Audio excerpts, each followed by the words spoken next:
Assalamualaikum warahmatullahi wabarakatuh.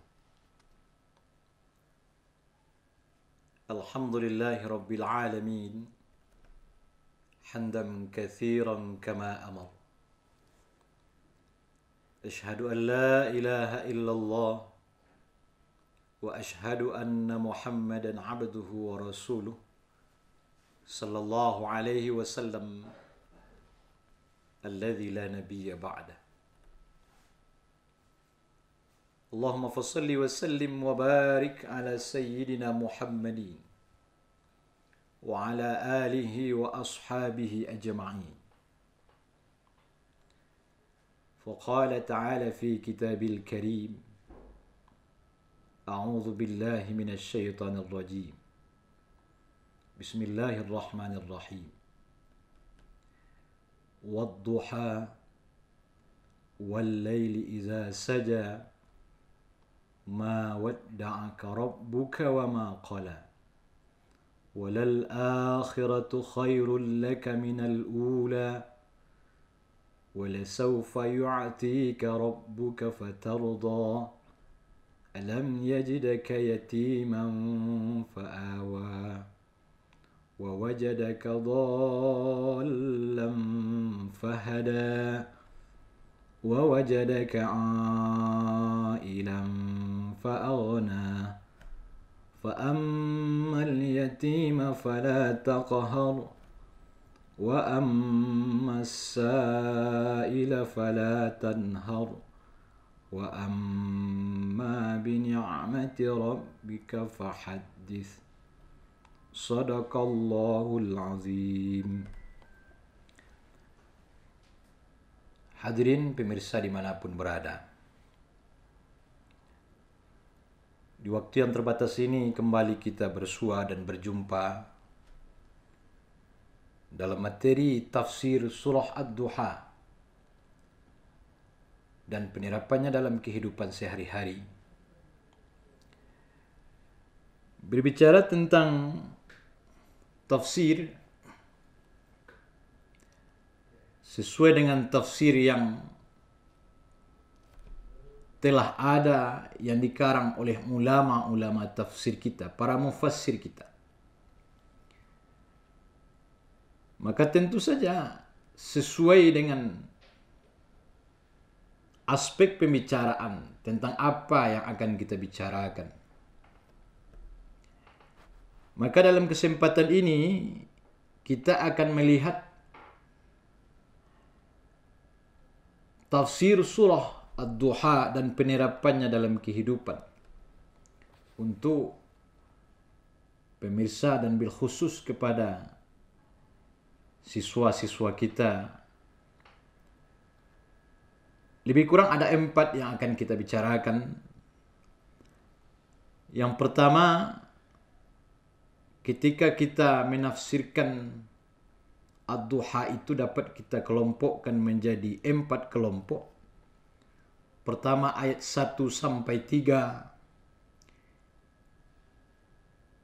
Makna penafsiran dalam kehidupan sehari-hari, penerapan dalam sehari-hari, hendaklah kita mempergunakan waktu kita sebaik-baiknya. Bagaimana seseorang itu memanfaatkan waktu wadduha, demi waktu duha. Allah bersumpah dengan kalimat wadduha itu maknanya adalah ketika matahari terbit atau sempurna terbitnya sampai matahari lebih penenggalan atau kira-kira matahari itu menjalang tagak lurus, itulah waktu duha itu. Apa maknanya bagi siswa? Pergunakan waktu ketika matahari sedang terbit itu. Semangat sedang rancak. Pergunakan waktu sebaik-baiknya. Bagi pencari ilmu, cari ilmu sebanyak-banyaknya. Bagi pencari rezeki dalam bentuk materi, Pergunakan waktu sebaik-baiknya antara itu. Kenapa? Karena semangat. Kalau bahasa awaknya, matahari sedang tabi, baru katabi, baru kananya. Semangat sedang kualitasnya luar biasa. Makanya wadduha wal laili iza saja ma wadda'aka rabbuka wa ma qala. Jadi dalam kesempatan ini, dalam penerapan surah Ad-Duha, pergunakan waktu sebaik-baiknya. Karena waktu hari ini tidak akan pernah kembali. Ketika kamu belajar di SMA, ketika kamu belajar hari ini di SMA ini, kamu tidak akan terulang lagi. Itu yang pertama. Yang kedua, ayat yang keempat sampai yang kelima, apa penafsirannya dalam penerapan kehidupan kita sehari-hari? Sulit atau pedihnya seseorang hari ini akan menerima hasil yang membahagiakan. Kalau bahasa orang Minangnya, baraki-raki kaulu, baranang-ranang katapian. Sakit-sakitlah dulu nak, insya-Allah sanang kemudian. Walal akhiratu khairul laka minal ula.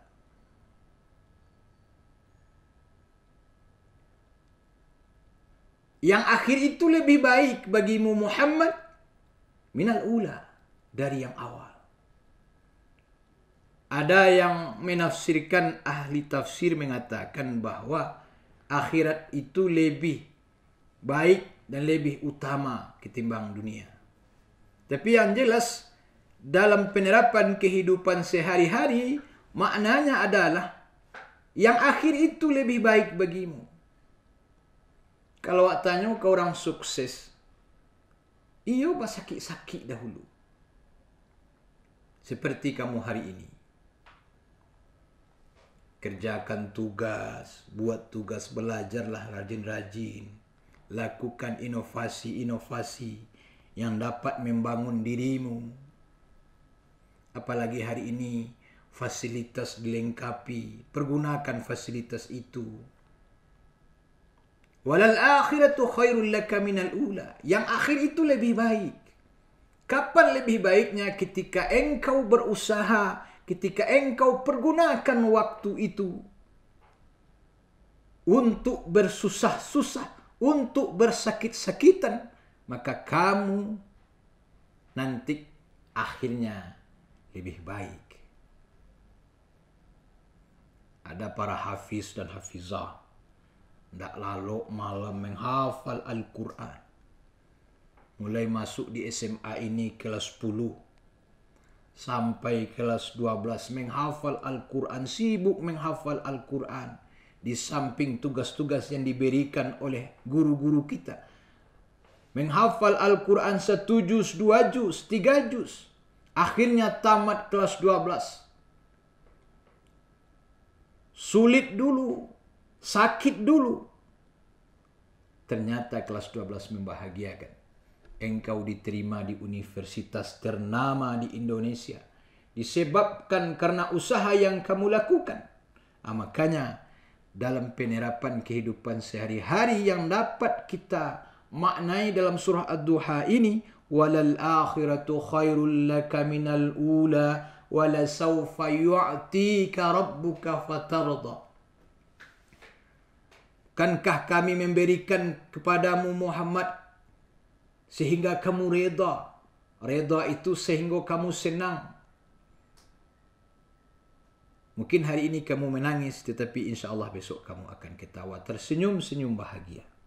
Oleh karena itu makna dari surah Ad-Duha atau tafsiran surah Ad-Duha dalam penerapannya kita sehari-hari, berakik-rakik dahulu, berenang-renang ke tepian. Sakit-sakitlah dahulu nak, insya Allah kamu akan senang kemudian. Itu pada ayat yang keempat dan kelima. Selanjutnya, makna dan tafsiran surah Ad-Duha dalam penerapan kehidupan sehari-hari. Ayat yang ke-6 sampai ke-8, Allah akan selalu bersamamu. Kenapa dikatakan Allah itu bersama kamu, Allah itu bersama kita, selalu bersama kita? Itu buktinya ketika Allah mengatakan kepada Muhammad, kepada Nabi kita Muhammad sallallahu alaihi wasallam, Alam yajidaka yatiman fa'awa. Bukankah kami temukan Muhammad dalam keadaan yatim fa'awa, kami yang memeliharamu. Nabi kita kan yatim. Yatim. Tetapi yatim Nabi kita ada yang memelihara. Tidak usah bersedih. Jadi apa maknanya? Allah itu selalu bersama kita. Selalulah yakinkan diri kita. Jadi tidak boleh kita berputus asa. Kama nanti kuliah. Kama melanjutkan pendidikan. Mungkin tak kuliah do Ustaz. Mungkin tak kuliah do Pak. Mungkin tak kuliah Bu. Kenapa tak kuliah? Ya ambo ayah nak adolai. Ibu nak adolai. Apa maknanya yang terkandung yang dapat kita fahami dalam surah Ad-Duha ini? Alam yajidaka yatiman fa'awa itu. Bukankah Nabi kita juga yatim? Tetapi Allah ketika Allah ingin mengangkat derajatnya. Wa wajadaka dhallan fahada. Bahkan bukankah wa wajadaka Allah itu menemukan kamu Muhammad dhallan dalam keadaan sesat fahada. Allah yang menunjuki, Allah yang membimbing. Cuma persoalannya tahu ndak kita? Faham ndak awak? Bahasa Allah tu bahasa awak. Jadi orang yang faham angkonya setiap saat mengadu kepada Allah. Bertukar jam pelajaran, ambil wudu ya Allah. Mudahkan, Allahumma yassir wa la tu'assir ya Allah. Mudahkan, tambah ilmuku ya Allah.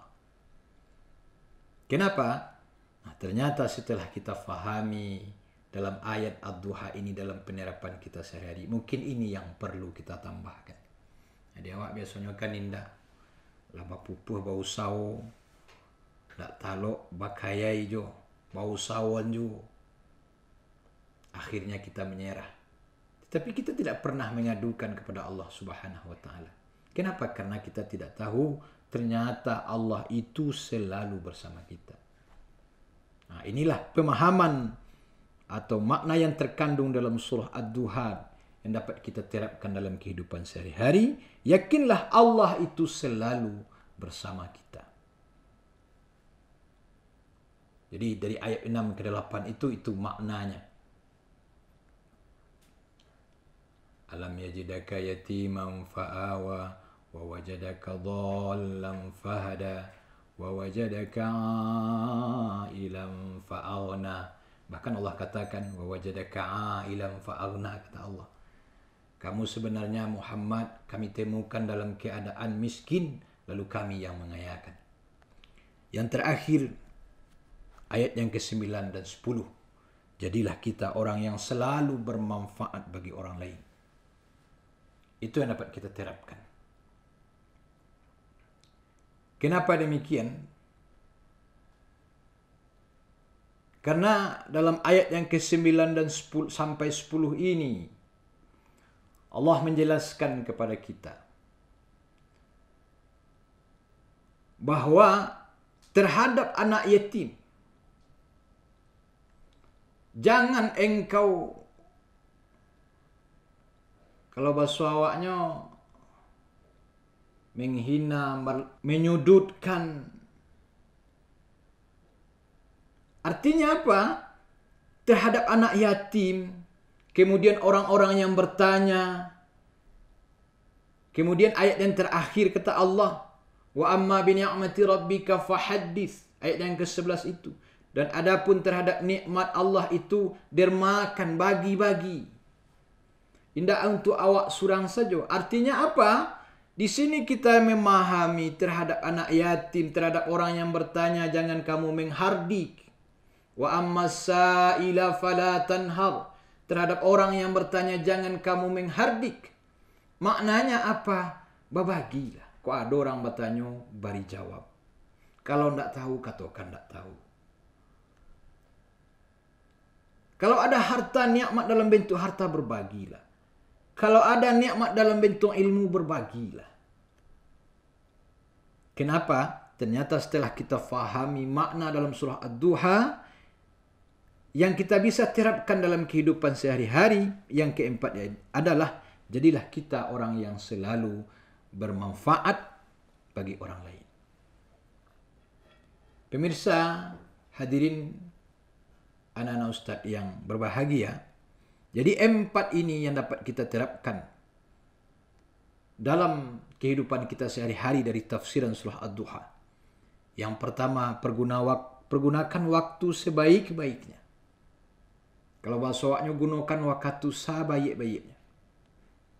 Selagi waktu ada, pergunakan sebaik-baiknya. Karena waktu itu tidak akan kembali. Yang kedua, sulitnya, sakitnya, kamu hari ini akan menerima hasil yang membahagiakan. Kalau bahasa Minangnya, barakik-rakik kau lu baranang-ranang katapian, sakit-sakitlah dulu nak. InsyaAllah sanang kemudian. Itu pada ayat yang keempat dan kelima. Kemudian yang ketiga, yakinkan diri kita bahwa Allah selalu bersama kita. Itu pada ayat yang ke-6 dan ke-8. Sampai ke-8. Yang keempat, jadilah kita orang yang selalu bermanfaat bagi orang lain. Pada ayat yang ke-10 sampai ke-11. Ini menjelaskan kepada kita hadirin, para siswa dimanapun berada, bahwa jadilah kita itu orang yang bermanfaat bagi siapapun. Barangkali empat ini yang bisa Ustaz sampaikan. Allah yang maha benar. Ilmu itu milik Allah. Ustaz hanya alat yang ada di bumi, yang diberi amanah dan diberi kemampuan oleh Allah berbicara. Dititipkan ilmu sedikit sekali. Oleh karena itu kepada Allah kita minta ampun, kepada kita semua, Ustaz dan saya yang menyampaikan, mohon maaf. Kita tutup dengan doa kafaratul majlis.